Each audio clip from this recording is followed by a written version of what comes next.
equation. John here.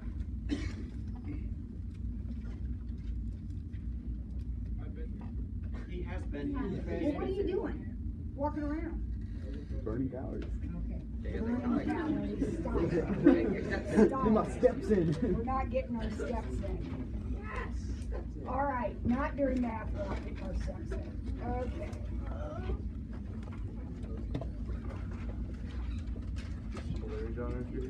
All right, so negative pi over 6, pi over 6, 2 pi over 6, 3 pi over 6, 4 pi over 6. All right, here we go.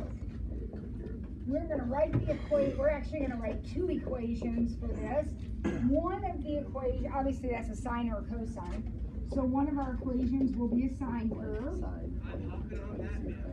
And one of our equations will be a cosine curve.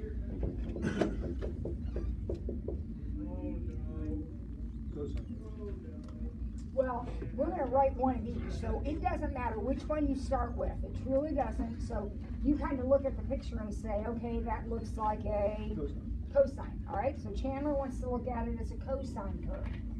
We have to do both anyway. It doesn't matter which one you do first. However, if you are looking at it as a cosine, then you are focused on the red.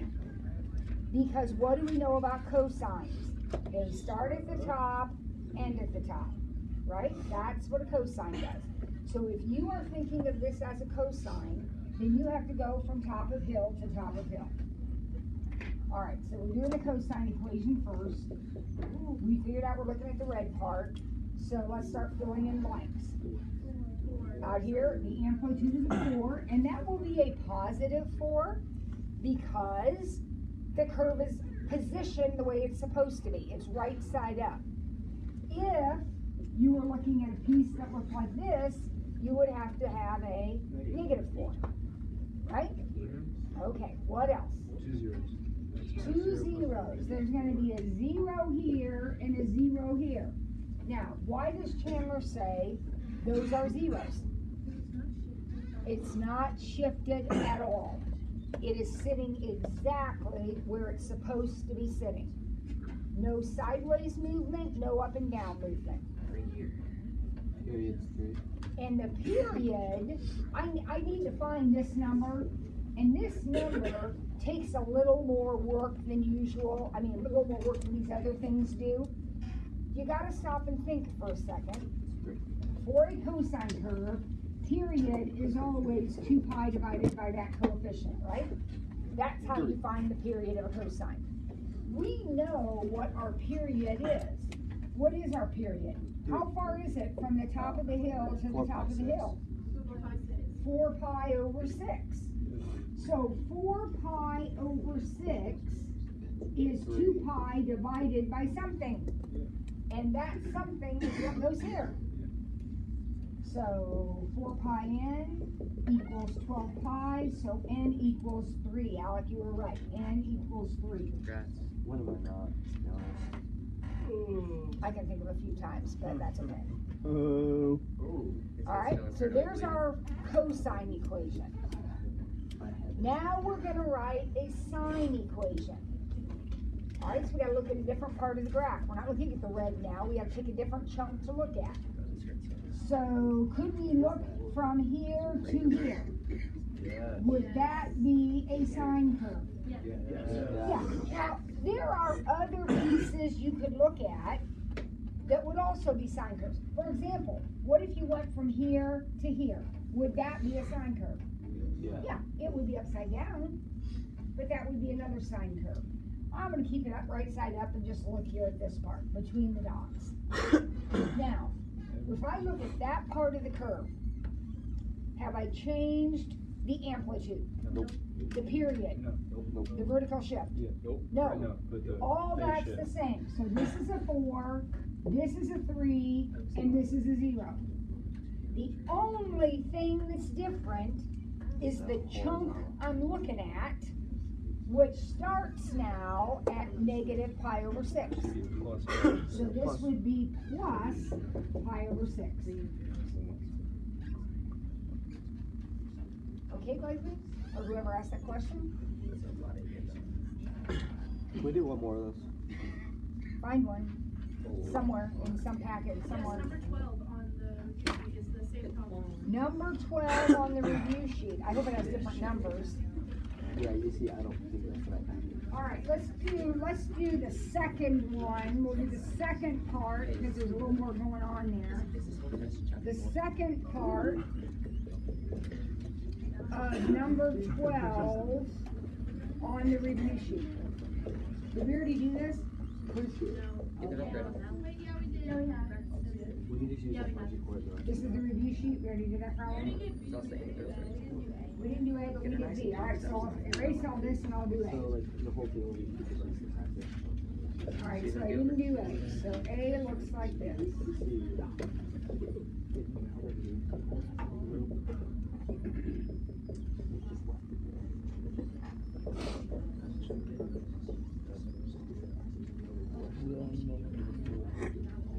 Alright, so here we go. We're gonna write two equations for this. So we're gonna do exactly what we just did. We're gonna think of this as a sine equation and as a cosine.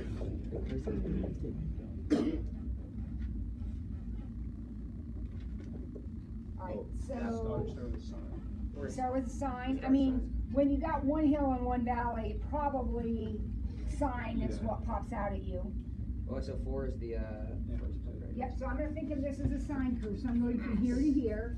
So the amplitude is 4, and it would be positive because we're going in the right way, up and down. And then 2 zeros. These are gonna be zeros because for the sine curve, aren't we starting exactly where we're supposed to be starting? yeah. So that's good.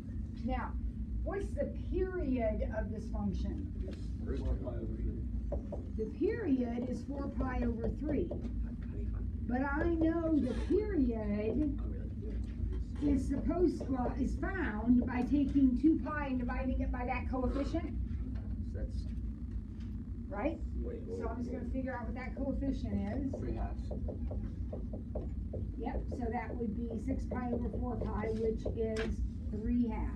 So that number is 3/2. Yes. Now, what about the cosine?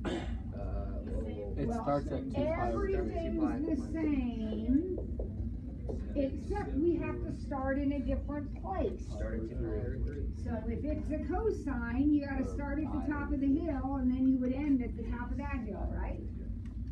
Haven't changed anything except the starting point, so that would be x, and this time it is minus pi over 3, because we're shifting to the right.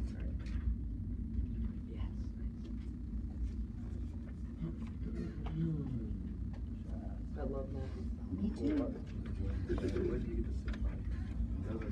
6 pi. It's like a puzzle. Oh, that's the period. So once you get the period, then you put it equal to 2 pi over 3. You're gonna cross multiply, Clinton. Oh, That's what I did on the it's always good. You said something about the coefficient? Huh? You said something about the From the coefficient. period, And you always the coefficient here, I call this n, so that n you get is the number that goes right here. Is it the same for each? The only thing that changes is your starting point. It's inside Everything the else is gonna stay the parentheses. same all the time. And that's from like the original I need to get graph Yes. where it's All right, Mary Margaret, what's that hand up for over there? Check mine. That's worse. 8 or 9 on What do you got? Practice test. All right, so now we're going to the practice test, and we're looking at 8 or 9. Well, we've done about 1 million of these sine and cosines. Let's do a tangent. We're going to graph a tangent curve and list the amplitude, period, and all that stuff. Okay? So we've got y equals negative tangent 5x. So we need amplitude and period and phase shift and vertical shift and frequency. As soon as we get all that filled in, we are going to graph this guy. All right, but let's get all this filled in first. We have a place to start. What about any of those? amplitude. There is no amplitude. Do Do not put 0, put none, or empty set, or something, but don't put 0. What would something with a 0 amplitude look like? Straight line. Straight line. Amplitude is height. You don't have it. Alright, what else? Periods. There's The period is pi over 5. Very good. Leo remembers that the normal tangent curve has a period of pi. Asymptote to asymptote is pi. The normal period is pi. how did you get When you stick a 5 in there, it's pi over 5. And then is that cosine and for sine every- are is that 2 for pi, every- right? Every time, so that was like 6x and it'd be 5. For Except tangent, for cosine and sine, it's 2 it's pi, 2 pi. right? Yeah, the period of the sine and cosine is 2 pi. So if this was a cosine, it'd be 2 pi over 5? Yep. So the frequency is 5 over pi because frequency is reciprocal of period. How about shifts in this problem? Do I have any in this problem? No, no shifts. You can put 0 there. You're not shifting sideways, up and down. You're not moving it. It's just staying. So my picture is going to look just like that one. It's going to have an asymptote and an asymptote. And it's going to be rising through the origin It's gonna be negative. because I haven't shifted anything. Then it flipped over to y. Oh shoot, it's upside down. Ooh, it's not the Thank you. It's upside down. Look at that negative right there. See it? So that guy's upside down. Thank you, Alan. That's a bonus. It's upside down. Now, Lord knows I need it. where are my asymptotes? Originally, they were here. Where are they going to be now? Pi over 5. And then No, No, no. If you say that they are at pi over 5 and negative pi over 5, you're going to be wrong. How far is that distance? No, that's not pi. From negative a fifth to positive a fifth. Oh. That's 2/5. Are those asymptotes supposed to be 2/5 apart? No, they're supposed to be 1/5 apart. So what are they going to have to be so they are a total of a fifth? They're going to have to be over 10. Oh. They're going to have to be over 10. Negative 1/10 to positive 1/10. That's 2/10, which is a fifth. Think about it like this. You need to cover a fifth. Wouldn't you go half of it forward and half of it backward? What's half of a fifth? A tenth. That's where we got pi over 10. Okay?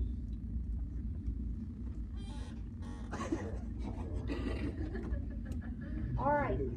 Who else has a question? Leah. On the practice test 4, Okay. do number 1D. 1D on the practice test. Now, this says exact. That always means no calculator. So those of you that think you're going to type this in on your calculator, you are wrong. You are going to have to be able to figure this out without your calculator. Point, isn't All right, so what is this problem asking me for? What is it saying? it? The angle. Find the angle whose cosine is 0. Now, cosine, sine, tangent, all of them are defined as fractions, right? Something over something. So I'm going to think of that as 0 over 1. So it's a fraction. Now, anytime I see that notation, I know I'm in the top half of the circle. Right, I'm only defined in quadrants 1 and 2. So somewhere, the cosine is going to be 0. Now, I can either think of that as adjacent over hypotenuse. I really can't think about that, because can I draw a triangle with a side of 0? No. So I'm not thinking of it in terms of the triangle. I'm thinking of it in terms of the circle. I have to. So somewhere on this part of the circle, there is a point that if you put x over r, and remember, we're letting r be 1, if you put x over r, you get 0 over 1. Where does that happen in just the part of the circle that I have drawn? 90 degrees. So the answer to the problem is 90 degrees.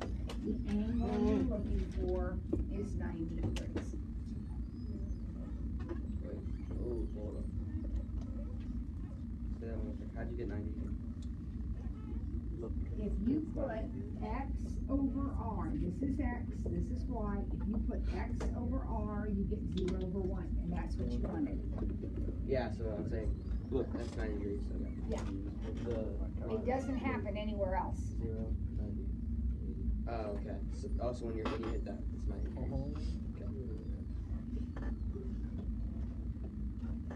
John? So when you set up x over r, would your x be the positive one since it's or could you use negative one too? When you're plugging in the x over r. It says x is 0. Why would I be plugging in negative 1? I don't understand the question. I thought you had to plug in like 1. It tells me I need to find the angle where if I put x over r, I get this. That doesn't happen anywhere else. I mean, it would happen down here, but that's not allowed, so I can't do it down here. You only get the top half of the circle. So x over r, or, I mean, x over r is only 0 at 90. X over r here would be 1. I need it to be 0. I don't want 1 over 1, I want 0 over 1. It only happens one place. Your radius is never negative.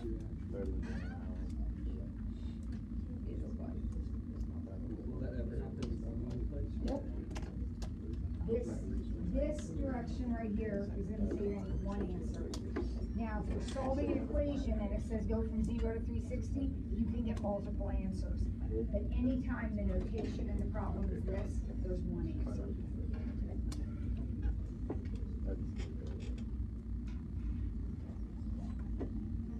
Blakely? Practice test number 13. Okay, this is an equation we are solving. So note the directions. The directions say, which one are 13? The directions say that I am going from 0 to 360. So that means I am going to look for answers everywhere. The equation is 3 sine plus 5 equals 7. So I'm going to go ahead and subtract 5 divided by 3. Sine equals 2/3. So I need to ask myself, I'm supposed to be checking out everywhere, all the way around. Where does it make sense that the sine would be a positive 2/3? Just in Certainly in quadrant 1, it makes sense that the sine would be 2 over 3, right? That makes perfectly good sense. Nowhere else because there's going to be a negative. Wait, so Uh, I'm confused. I Two. want to clarify. 2. What about quadrant 2? Oh yeah, because the x Wouldn't is gonna be the negative. sine be still positive 2/3 over there? Yeah. Now, it won't work here, right? I have a Or question. here. So if it's on the, so say it's like on the third quadrant and it's on like the left side. So like if say 2 is there, is that negative or is that a positive still? So If the sign down here is going to be negative, so they're both negative. But yeah, but the hypothesis is not. never negative. How about you can't be negative? But I don't want to include this in this problem because that would have a negative sign and my sign's supposed to be positive. So that's only going to happen in those 2 quadrants. Now, certainly, your job is to figure out what these answers are. So there are 2 angles. There's this one sticking out into quadrant 1, and there's this one sticking out into quadrant 2. We need to find the measure of both of those angles. Certainly, you can do the Pythagorean theorem and find this side, but it's not necessary because even if you found that side, you still wouldn't know that angle. It's not special. So we're going to have to go to our calculator. This is a calculator problem. and we're gonna have to find this angle. So what buttons am I going to press on my calculator to find the right angle for right here? Second sign, 2/3. And it's going to say Because anytime you find an angle, 41.81. second side. So this one is also 41.81. Braden, this is an exponent, this is notation. It is not, that's the notation, the button that's on your calculator. So both of those angles I are see. 41.81. So what am I gonna write down as the answers to the question? The two red angles. So what's that one? 41.81. What's this one? 180 minus, whatever that equals. 180 minus 41.81. Type that in on your calculator, and that will be the second answer to the problem. The quadrant 2 answer.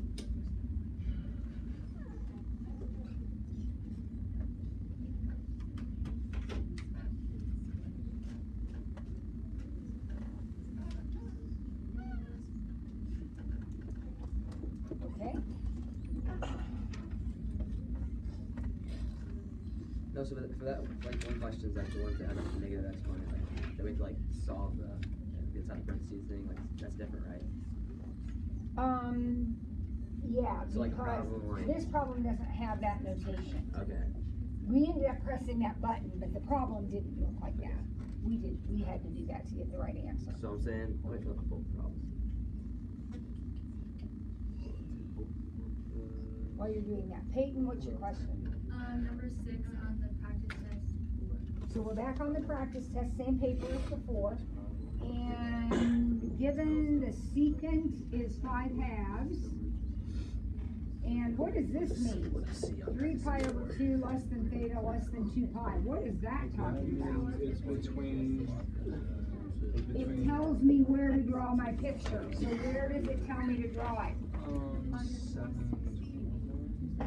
Between, that's 360, and that is 5.27. That's 184. Or no, that's 90. And then 90 times 3. So it's in quadrant. So it's between 270 and 360, so it's in quadrant 4. All that does is tell me where to draw it. Now, what am I drawing? The secant equals 5/2. So secant is reciprocal of cosine. So it's Cosine is adjacent. adjacent over hypotenuse, so this is gonna be 2, 5, like that.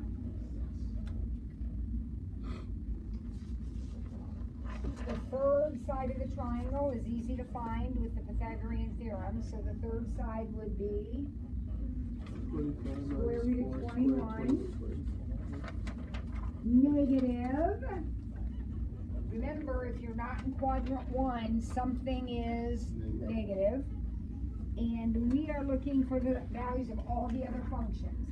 So we have the secant, and because of that, we have the cosine automatically. But we need the cosecant and the sine, and we need the cotangent and the tangent. So that's easy, just look at your picture, you can tell all those. So the tangent would be negative root 21 over 2, opposite over adjacent, which means the cotangent is negative 2 over root 21, or negative 2 root 21 over 21. The sine is negative root 21 over 5. So the cosecant is negative 5 over root 21, or negative 5 root 21 over root 21. So there we go. Problem C, or 1C on practice test 4. That's what's up. 1C on the practice test. All right, it says find the angle whose sine is negative 1/2. Find the angle whose sine is negative 1/2. All right, so the first thing I have to think about is I'm over here. Because when I see that notation, I know I'm in quadrants 1 and 4. How do I know that? I memorize it. All right. Just for that one. 30, 60, 90. Now, that's a negative number. So I'm going to draw my triangle in quadrant 1 or 2, or 1 or 4, but since it's negative, it's going to be 4. Nothing negative in quadrant 1. Sine is opposite over hypotenuse. So that one should be. So this is going to be root 3. So then the angle is gonna be 30. And this angle is negative 30. Remember, we're going down. If you say 30, you're going to be in quadrant 1. So you have to say negative 30 to get you down into the right quadrant. That's all I have to do. Huh? That's all I have to do. The answer is negative 30, yep. All right, who has an assignment sheet? Purple thing? Purple thing? All right, what's it say at the bottom of the purple thing? On night of test, memorize green boxes on page 445, 446, 447, 4 boxes total. Okay, so did you hear what he said? Everybody got a purple sheet? Because tomorrow is the test. So that means when I see you again, which I don't know when that is, Tomorrow. you are to have memorized those boxes. We cannot do anything at the beginning of chapter 5 unless you have those, they're called identities, and you have to have them memorized. Some of them you already have memorized. One of the boxes has something in there that talks about, you know, what sine and cosine and all that are. You already have some of that memorized, but some of it you don't. So make flashcards, or I don't know how you memorize stuff. Do make one of those, what are they called on the iPad? Quizlets, make a Quizlet. Whatever you need to do to memorize, because you will need to do that. Not the first day, but the second class day we have after tomorrow, we're gonna have a quiz over those. Okay, so if that's Tuesday, then it's Tuesday. Whatever our second class is after the test. No, we want to we're on class on Monday. We don't have class on Monday, so it'll probably be Wednesday, that by the time we take the quiz. Okay? We don't have the Now, test on Monday. some of you goofballs, the last time we took a test, I handed you the sheet, said memorize it, remember it was gold. And some of you didn't do that, and you've been playing catch up all along. You will not survive the first few sections of chapter 5 if you don't memorize those identities, so get them memorized. Okay? Clear? Gotcha. 100%. All right, well, we got a couple more minutes, few more minutes. Who has another question?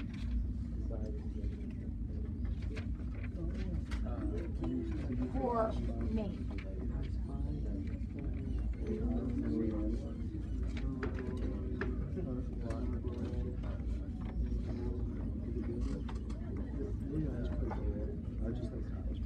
Anybody find another one?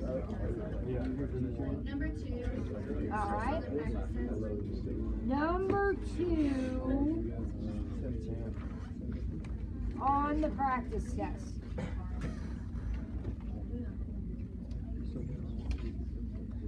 All right, so here we go. Number 2. Number 2. Oh goodness, we've got millions of these. How do we find the period of some big ugly combination equation like this? Find out again. Oh, you do the find which number matches. Find the period of each piece. So this period would be what? 3 Not 3. The period's not pi 3. 2 pi. 2 pi over 3. And the period of this one would be pi. Now, that much is enough to answer the question, is it sinusoidal? The answer is no, because if you're going to be sinusoidal, both pieces have to have the same period. Now, sinusoidal, all that means is, if you graph it, you get all hills and valleys the same height, same width, just nice hills and valleys, just like a sine curve. That is not going to happen if the periods don't match. Now, you're still going to get something that repeats, but it might, you know, who knows what it's going to look like, but eventually it's going to repeat. The period is how far you go when it starts repeating again. This one we know repeats at 2 pi over 3, 4 pi over 3, 6 pi over 3, and so on. This one repeats at pi, 2 pi, 3 pi, and so on. So, they will repeat together. In other words, start over again Number next to the when they match up. So it looks like they match up at 2 pi. So, is it sinusoidal? Nope, the periods don't match. What is its period? Its period is 2 pi. So some side, take that number times 3x divided by that. So like 2 pi by the number times 3x. Yeah. So if it's really tangent Yes, pi, it would be and we're not writing equations like this. We are only writing a straight sine or a straight cosine. Now, we didn't do it, but it is possible to take an equation like this. Well, no, not that one. But if we had one that was sinusoidal, so some weird thing, like I think, You're a husky. I'm a little different. right. So let's take something like that that is sinusoidal, and it's possible to put them together and write one single equation like we were writing. We're not going to do that, but it's possible to do that if it's sinusoidal. You can write it as a sine equation. Is that like honors? Or is that like I don't even think they do it, but Is it like calculus stuff? no. But it's trigonometry stuff. But it's just we have so little time that you got to pick and choose What kind of what you tackle. uh, All right, one more question. Come on, let's not. Oh, Tomorrow, I don't want to hear wailing and gnashing of teeth. you're gonna hear it anyway. Probably. Eat my grits. Bless you. Thank you. We worked Okay, hard. we heard it here first. Francis is getting 100. You did well on something. You got really good grade on that. Everybody eats. Yeah, they're just seeing Jesus and they get 100. Even Bray's getting an A tomorrow. Listen, Braden gets an A, we have brownies. Yes, let's go. We'll never get brown. I'll make them for you guys.